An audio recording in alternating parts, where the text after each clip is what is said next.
Hello, how are you doing? Aramutse mumeze mute? Reka nizere ko mumeze neza aho mudukurikiye hose hagiye hatandukanye muri iki gihugu cyiza cyacu cy'u Rwanda. Hari abantu mudukurikiye muri mu nce zitandukanye z'igihugu. Hari abari mu majyepfo, hari abari mu majyaruguru, hari abari mu burasirazuba, hari n'abari mu burengerazuba, hari n'abari mu mujyi wa Kigali. Mwese reka mbasuhuze, nizere ko mumeze neza. Hanyuma turi gusoza umwaka wa 2025. First of all, reka mbifurize umwaka mushya muhire ndetse na Noheli nziza ku bayizihiza. Mwese nizera ko mumeze neza cyane kabisa. Hanyuma ni ibyishimo rero, iminsi turi kubibarira ku ntoki, ibintu bimeze neza cyane kabisa. Neza.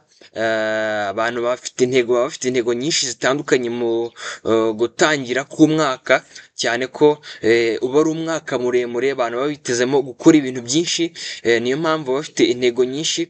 Hanyuma nizere ko intego zanyu kuva umwaka utangira 2025 kugeza ubu, ntekereza ko zagakwiye kuba zaragezweho cyangwa se zigeze nko kuri 95% kubera ko turi gusoza umwaka. Of course turi gusoza umwaka, byagakwiye kuba bigeze ku gasongero cyangwa se bigeze ku musozo, right? Hanyuma nk'ibisanzwe ikiganiro cyitwa Tembera Culture Vibes. Iyi ni story mu 360, aho tubagezaho amakuru ajyanye n'imyidagaduro yose uyasanga hano. Niyo mpamvu kabisa mutazatwicwa, right? Kwicwa n'irungu, like mumbwire, like mutazatwicwa none sorry, like nyine mumbwire, man, Ikinyarwanda kirakomera kabisa, Ikinyarwanda kirakomera, niyo mpamvu mutazicwa n'irungu duhari, right? That's nice. Hanyuma nk'uko nari maze kubivuga rero, turi ku musozo w'umwaka. Hari amakuru menshi yagiye avugwa kuva mu kwezi kwa mbere, of course, kugeza muri kwezi kwa 12. hari amakuru menshi yagiye avugwa, hari inkuru zikomeye zagiye zigarukwaho mu myidagaduro, ari nazo ushaka ko turi buze kugarukaho uyu munsi kugira ngo turebere hamwe tuti ese umwaka wagenze ute muri rusange, sibyo? Turebere hamwe umwaka muri rusange, hanyuma tuze gusoza tumenye uburyo umwaka warangiye, hanyuma bitwinjize no mu mwaka utaha 2026. hanyuma nkwibutse wowe utarakora subscribe, ukore kuri subscribe, ukore ku nzogera kugira ngo ujye ubasha kwibonera amakuru meza nk'aya, amakuru akugeraho buri munsi, ujye ubasha kuyabona. Hanyuma kandi uduhe n'igitekerezo cyawe aha hasi muri komenti, kugira ngo ibintu bigenze neza cyane kabisa, unasangiza n'inshuti zawe kugira ngo nazo zijye zibasha kwibonera amakuru meza nk'aya ngaya.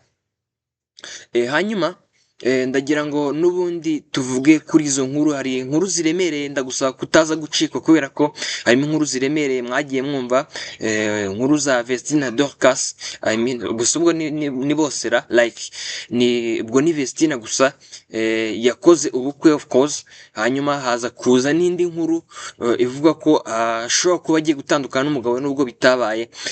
Iyo nkuru nayo turi buze kuyigarukaho neza cyane. hari inkuru nyinshi, Titi Brown na Nyambo, itandukana ryabo ryavuzwe muri uyu mwaka. hari inkuru nyinshi, urukundo rwa Miss Mutesi Jolly ndetse na Kayineza Rugaba, sorry, sini Kayineza Rugaba, ni Rugumi Saidi. uretse ko na Kayineza Rugaba ni mugabo mukuru nga muri Tanzania, we byaravuzwe, ariko turagaruka kuri Rugumi wo muri Tanzania, urukundo rwabo. hanyuma hari Kimenyi Yves na Muyango, nawe byaravuzwe.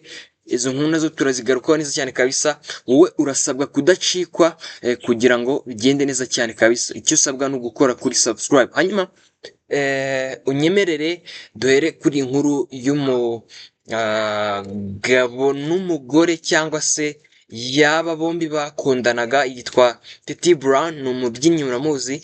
yitwa kandi Nyambo Jessica.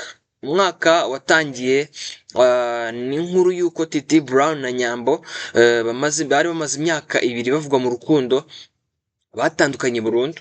aba bombi bahuzaga amashusho n'amafoto y'urukundo ku mbuga nkoranyambaga zabo, ariko bamaze igihe bamaze igihe like ni ukuvuga ngo basibye amafoto yabo ku mbuga nkoranyambaga ngo ni mu kwezi kwa mbere k'uwo mwaka w'umwaka wa 2025 basiba amafoto yabo ku mbuga nkoranyambaga ndetse batangiye gukora unfollow like nyine Nyambo akora unfollow kuri Titi Brown ndetse na Titi Brown akora unfollow kuri Nyambo. Nuko rero baratandukana, umwaka utangira bitameze neza hagati yabo. Hanyuma mu nshuti zabo yemeza ko umubano wabo wahagaze kandi filimi bari baratangiye gukorana bayihagaritse. Hanyuma uwitwa Titi Brown atangiye gukora filime ye. Hanyuma ku rundi ruhande Titi Brown na Nyambo ntibigeze bavuga byinshi kuri urukundo rwabo. Hanyuma bagahamya ko bari inshuti gusa, like bo ntabwo bemeraga ko bakundanye, bahamya ko bari inshuti gusa. Ariko abantu benshi basanga amagambo yabo ku mbuga nkoranyambaga yarerekanaga amarangamutima y'urukundo, Titi Brown na Nyambo. Hanyuma indi nkuru yavuzwe muri uyu mwaka yitwa Marina Deborah ndetse na Yampano mu gushwana kwabo, sibyo? Muri muzika nyarwanda witwa Marina ndetse na Yampano bari mu bakunzwe na benshi kubera indirimbo zabo zikora ku mitima ya benshi, sibyo? Impamvu nyamukuru ntiyahise imenyekana, ariko amakuru avuga ko uwitwa Marina yakuye indirimbo yabo yitwa Urw'agahararo ku mbuga nkoranyambaga zabo zose, kubera ko ngo uwitwa Yampano yari yaprodinze without consent ya Marina, cyangwa se Marina atabyemera, hanyuma ayikuraho, biza gutuma n'ubundi bagira gute nabo umubano wabo uzamo agatotsi. Inkuru zabo ziravuga cyane kuri social medias, barashwana nabo nyine bigenda gutyo. Hanyuma witwa Coach Gael kabisa muri kwezi kwa gatanu nibwo yakoraga ibintu nakita se like something which is a miracle. Yavuze ko ashaka gutumira umuhanzi Chris Brown Legends, n'umuhanzi ukunzwe n'abatari bake kuri iyi si. Bijya bigorana kuba igihugu kimwe cyo muri Afurika cyamutumira akaza agataramira muri icyo gihugu of course. Hanyuma witwa Coach Gael yiyemeje cyangwa se yatangaje ko yifuza kuba yatumira Chris Brown. Hanyuma yatangaje ko afite umugambi wo kuzana umuhanzi mpuzamahanga Chris Brown mu Rwanda. Nyuma yo kuganira n'abashinzwe ibitaramo bya Chris Brown muri Afurika y'Epfo mu kwezi kwa gatanu uyu mwaka, yagaragaje ko uyu mugambi ushobora kuzamura ubukungu n'ubukerarugendo ashingiye ku rugero rw'ibitaramo bya Chris Brown na Afurika y'Epfo byinjije amafaranga menshi igihugu.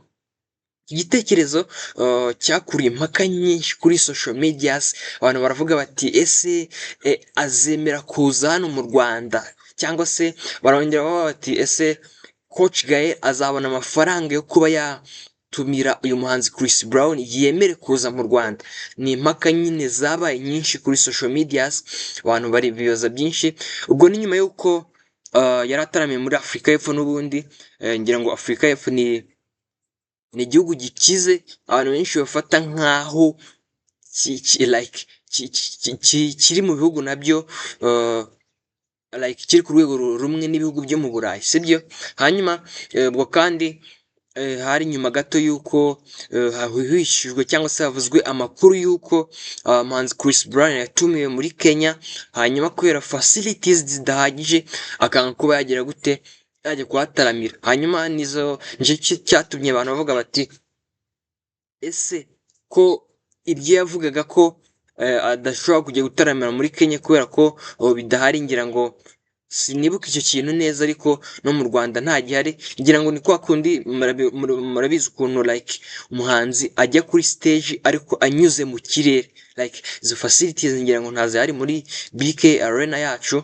Ngira ngo ni izo mpaka zabayeho, Coach Gael avuga ko ashaka kumutumira. That's nice. Hanyuma izindi nkuru zavuzwe, witwa Kenny Soul n'uwitwa Loskana basezeye muri 155am. Ni inzu ireberera abanyamuziki, baratandukanye. Kuwitwa Loskana yasezeye muri 155am ku mpamvu z'uko amasezerano atubahirijwe, naho witwa Kenny Sol avuga ko yasezeye nyuma y'ubwumvikane, right? Hanyuma uwitwa Loskana yarasezeye, baravuga abantu baratangiye kuvuga bati ese uyu mwana agiye he, nibwo akijya mu muziki, like ntaharagera, ese arumva hari icyo azisoboza, like nyine abantu batangiye gukwihwisa cyangwa se batangiye kuvuga aya magambo, ariko Loskana aragenda arabakomveka cyane, itashyira hanze indirimbo yitwa Morera, ijya viral, abantu barayikunda cyane, abantu barabonaga ko ashobora kujya hanze. Urabona ni umuhanzi wazamukiye muri 155am, baravuga bati noneho mu gihe atazaba ari kumwe nayo, ese azabasha gukora iki? Agenda ashyira hanze indirimbo yitwa Morera, indirimbo irakunzwa cyane, konfaminga ko nawe yakora ku giti cye kandi ibintu bikagenda neza cyane. Hanyuma uwitwa Bruce Melody nawe yemeje ko atazongera kugaragara mu nkuru z'amakimbirane. Mu butumwa ku mbuga nkoranyambaga yavuze ko agarutse ku murimo we, yiteguye gukora cyane mu muziki, harimo indirimbo ye nshya yitwa Pom Pom yakoranye n'uwitwa Diamond ndetse na Joel Brown. Nubwo twayibuze, yaheze mu kirere, sinzi kabisa, twarayibuze. Hanyuma ngira ngo muri iyi minsi nibwo mu kwezi kwa 12 nibwo yashyize hanze indirimbo yitwa Munyakazi. Abantu bavuga ko hari amagambo arimo avuga kuri The Ben, cyane ko banafitanye igitaramo kwezi kwa mbere cyitwa New Year Glove, kizabera muri BK Arena. Hanyuma izo n'izindi nkuru nazo zavuzwe muri uyu mwaka. Hanyuma urukundo rwa Miss Mutesi Jolly ndetse na Said Lugumi, kandi buzi kumisha kabisa icyo yarutangajeho. Amakuru y'urukundo hagati ya Miss Mutesi Jolly ndetse na Said Lugumi, umunyemari w'umutunzi muri Tanzania, igiye cicikana ku mbuga nkoranyambaga. Nubwo habaye amarenga y'urukundo, Jolly yabyamaganiye kure avuga ko ari ibihuha. Yavuze ko azagira urukundo igihe ruzamuzanira umukunzi azi neza, kandi ko adashobora kwihutisha ibintu kubera ibihuha by'abakunzi be ku mbuga nkoranyambaga. Reka mbumvishe icyo yatangaje, hanyuma tugagaruka dukomeza muri rusange. Yitwa Mutesi Jolly. Mu minsi ishize havuzwe byinshi cyane ku muntu witwa Rugumi. Mu by'ukuri koko urukundo ruhari cyangwa ntibyagirwa kuri social media gusa bisanzwe? Reka ducuruze Vibranium. Reka twenjenge Vibranium. Mwumve Vibranium mwishuruze. Alright, yitwa rero Miss Mutesi Jolly avuga ati ibyo bintu mubyihorere. Hanyuma indi nkuru yavuze n'urukundo rwa Kimenyi Yves ndetse n'uwitwa Muyango Jessica. Kimenyi Yves na Miss Muyango ntago ari Muyango Jessica, please, ni Muyango Uwase Muyango Claudine. Bagarutsweho cyane ku mbuga nkoranyambaga, abantu benshi bakavuga ko urukundo rwabo rutameze neza, ariko bombi bagaragaje ko rwakomeje, kandi ko amakuru y'uko batandukanye ari ibihuha. Kimenyi yavuze ko mu rugo rwabo ibintu bihora ari ibyishimo, kandi ko impamvu batagaragaza amarangamutima yabo ku mbuga nkoranyambaga ari uko hari ibindi bintu bategurira abantu bazabaha. Hanyuma ikindi, umunyamakuru yavuze ko Tom Close yakabirijwe. Umunyamakuru witwa Ngabo Robin, abantu baramuzi, yavuze ko Tom Close ari umuhanzi wakabirijwe bikomeye ku mateka y'umuziki nyarwanda. Mu gusubiza Tricia Niyonshuti n'abandi bamurengera bavuga ko Tom Close yabaye icyitegererezo ku rubyiruko, kuko yabashije guhuza amashuri n'umuziki, kandi agafasha urubyiruko kubona urugero rwiza rwo kudacika intege. Ubuhanga bwe mu by'ubuvuzi n'umuziki byatumye aba umuntu udacika intege kandi wubahwa. Ibi byakuruye impaka ku mbuga nkoranyambaga, ibintu birashyuha. Yitwa Tom Close. Hanyuma yitwa Ishimwe Vestien nibwo muri uyu mwaka n'undi nawe yakoraga ubukwe yakoze mu kwezi, ngira ngo ni ku itariki 5 z'ukwa 7 niba nibuka neza.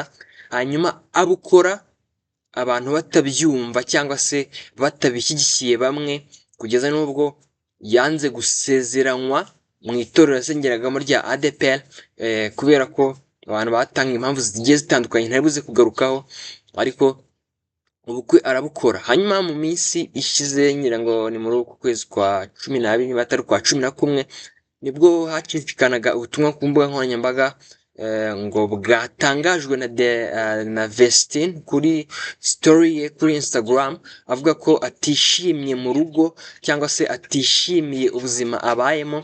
Ubutumwa ndabashyiraho na kuri screen kabisa, murabona atishimiye uburyo abayeho. Hanyuma abantu bakavuga ko ashobora kuba agiye gutandukana n'umugabo witwa Idrissa Odrago.